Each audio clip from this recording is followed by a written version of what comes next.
அன்பர்களே வணக்கம். இன்றைய தினம் 15/3/2024 வெள்ளிக்கிழமை, கிருத்திகை நட்சத்திரம். தன்னால் குடும்பத்துக்கு பெருமை ஏற்படும் ஒரு சிலரது குடும்பத்தில், தன் குடும்பத்தால் தான் பெருமை அடைவதும் உண்டு. இதை பற்றிய ஒரு ஸ்லோகம், அதை பார்ப்போம். 9க்கு உடையவன் 11இல் இருந்தார். 9ஆம் இடம் கீர்த்தி, புகழ், நற்பெயர், தர்மஸ்தானம். 11இல் இருந்தார். இவன் 11இல் இருந்தார். தன் குடும்பத்தால், தனது தந்தையால், தனது மூதாதையால் இவருக்கு பெருமை கிட்டும். சரி, 11க்கு உடையவன் 9இல் இருந்தார். அந்த நற்பெயர் முதலில் சொன்னது கீர்த்தி, குடும்பத்தால் கிடைக்கும். 11க்கு உடையவன் 9இல் இருந்தால் இவரால் குடும்பத்துக்கு பெருமை உண்டு. இந்த இடத்தில் ஒரு சின்ன ஐயம் உங்களுக்கு எழலாம்.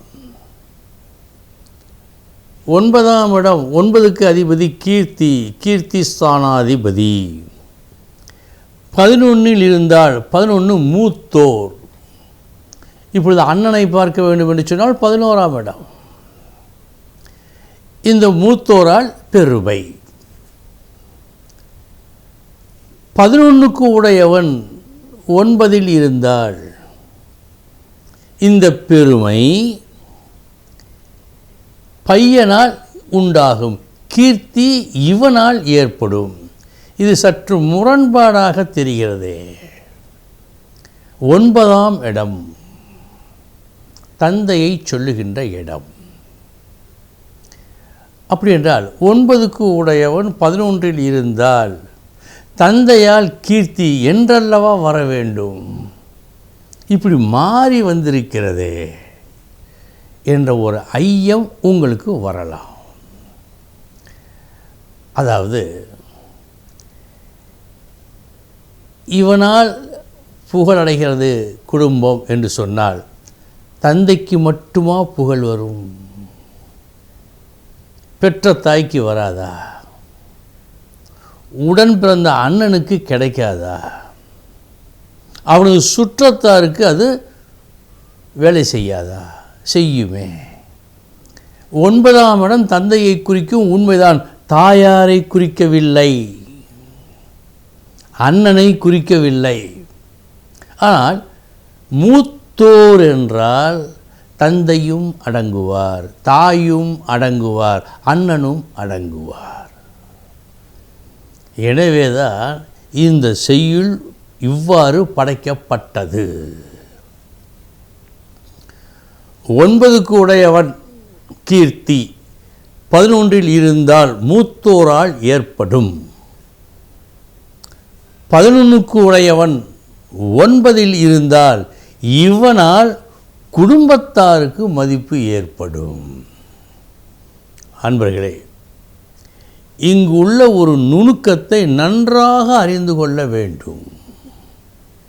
நாம் பொருத்தி பார்க்கும்போது ஒழுங்காக பொருந்த வேண்டும். அது முக்கியம். நான் இப்பொழுது குறிப்பிட்டதைப் போல அந்த 9ஆம் இடம் தந்தைக்கு உரியது தானே என்று நீங்கள் எடுத்துக்கொண்டால், இவனால் நல்ல பெயர் கிடைப்பது என்பது தந்தைக்கு மட்டும்தானா? தாயாருக்கு, அண்ணனுக்கு, சுற்றத்தாருக்கு இல்லையா? எனவே மூத்தோர் என்ற ஒரு கணக்கை வைத்து கொள்ள வேண்டும். ஆக ஒவ்வொரு வரியையும் நன்கு ஆராய்ந்து பார்த்தே ஸ்லோகத்தினுடைய பொருள் உரைக்கப்பட்டிருக்கிறது என்று உணர்க. இனி 12 ராசிகளுக்கு உண்டான பலன்களை பார்ப்போம்.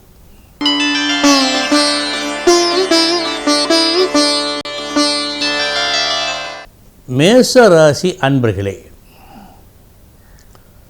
பொருளுடன் கூடிய வார்த்தையை பேசி நிறைந்த பெருமையை நீங்கள் பெற்றுக்கொள்ளும் நாள் இந்த நாள். சபையில் இன்று உங்கள் பேச்சு எடுபடும்.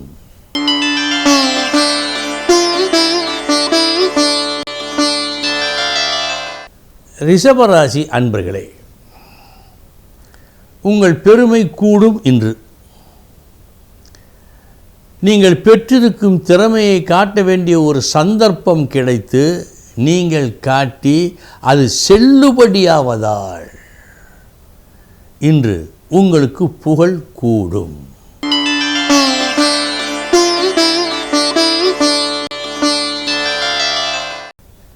மிதுன ராசி அன்பர்களே, சற்று அவசரப்பட்டு நாளைய தினம் இப்படி இருக்கும், எனவே இதை நாம் முன்கூட்டியே செய்வோம் என்று தேவையில்லா ஒரு காரியத்தை இன்று நீங்கள் செய்ய இருக்கின்றீர்கள். கொஞ்சம் அவசரப்பட்டு.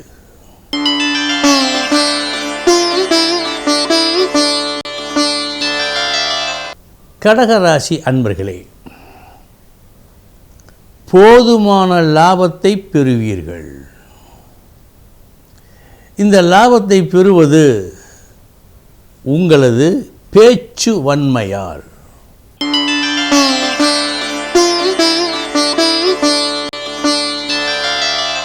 சிம்மராசி அன்பர்களே, இப்படித்தான் செயல்பட வேண்டும் என்ற ஒரு முடிவை தீர்க்கமாக எடுக்கும் நாள் இந்த நாள்.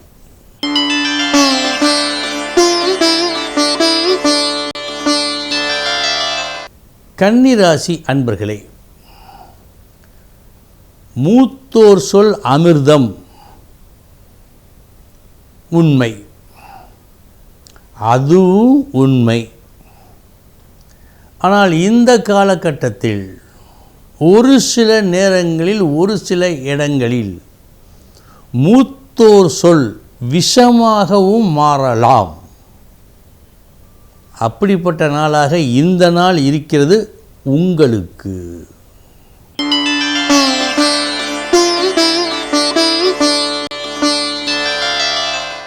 துலாம் ராசி அன்பர்களே, ஒரு புது அணுகுமுறையை பயன்படுத்தி செயல்பட்டு அதிகமான லாபத்தை, வருவாயை இன்று நீங்கள் பெறுவீர்கள்.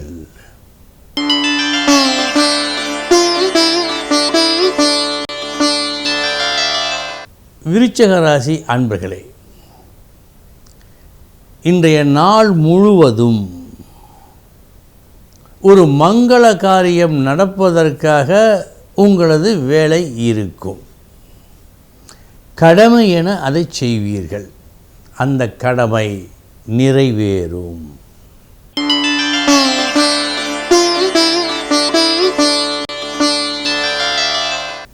தனுசு ராசி அன்பர்களே,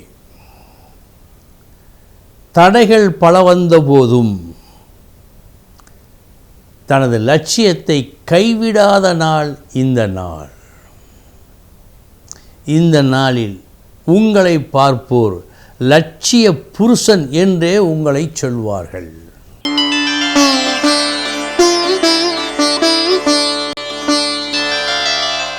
மகர ராசி அன்பர்களே, பல மரம் கண்ட தச்சன் ஒரு மரத்தையும் வெட்ட மாட்டான். இது ஒரு பழமொழி. பழமொழி மட்டுமல்ல, உண்மையான மொழி. அதிகப்படியாக யோசித்து அதிகப்படியாக நீங்கள் அறிந்திருந்த காரணத்தால் எதை செய்வது என்று குழம்பி தவித்து எதையுமே செய்யாமல் போகும் நாள் இந்த நாள்.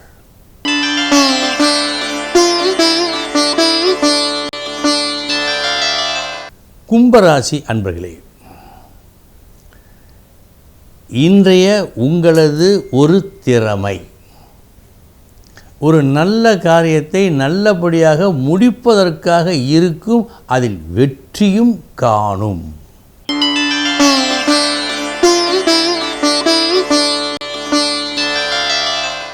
மீனராசி அன்பர்களே, இன்றைய உங்களது செயல்பாடு